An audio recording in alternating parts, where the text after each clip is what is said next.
दोस्तों नमस्कार। आज हम जानेंगे कि लीडरशिप में आगे कैसे बढ़ें, आखिर लीडरशिप डेवलपमेंट कैसे करें।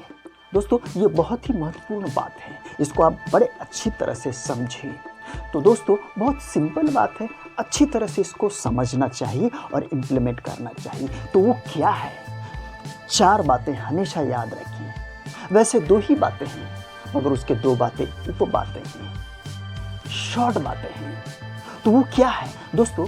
पहली बात, अर्जेंट और नॉन अर्जेंट। ये पहली बात बड़े अच्छे से समझिए और ध्यान में रखिए। दूसरी बात, इम्पोर्टेंट और नॉन इम्पोर्टेंट। तो पहली बात हम ये समझते हैं, अर्जेंट और नॉन अर्जेंट, यानी कि इसका मतलब क्या है? दोस्तों शादी करना ज़रूरी है मगर अर्जेंट नहीं है।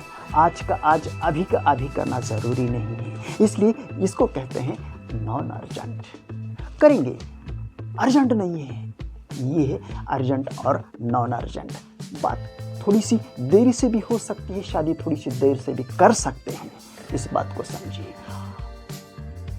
अर्जेंट नॉन अर्जेंट समझे, इंपॉर्टेंट और नॉन इंपॉर्टेंट। दोस्तों किसी शादी में जाना है, इंपॉर्टेंट है मगर जाना ही चाहिए, ज़रूरी है। नहीं गए तो नहीं चलेगा, ऐसा हो ही नहीं सकता, ऐसा नहीं है। इम्पोर्टेंट और नॉन इम्पोर्टेंट आप बाद में या किसी को भी भेज सकते हैं, ये इम्पोर्टेंट नहीं है। इस बात को समझिए, इम्पोर्टेंट और नॉन इम्पोर्टेंट, अर्जेंट और नॉन अर्जेंट। ऐसी बहुत सारी बातें हैं जो हम वेस्ट कर सकते हैं, वेस्ट करते हैं फिर रिजल्ट नहीं आता है, और इस तरह से हम लीडरशिप में आगे नहीं बढ़ सकते हैं, हम फेल हो जाते हैं। तो इन बातों को हमेशा याद रखिए, ये अर्जेंट, नॉन अर्जेंट, इम्पोर्टेंट और नॉन इम्पोर्टेंट बात को समझिए और आगे चलते रहिए। ज़रूर लीडरशिप में कामयाब होंगे, आप ज़रूर सक्सेस होंगे। इस बात को ध्यान में रखिए और आगे चलते रहिए। Thank you very much. Thank you.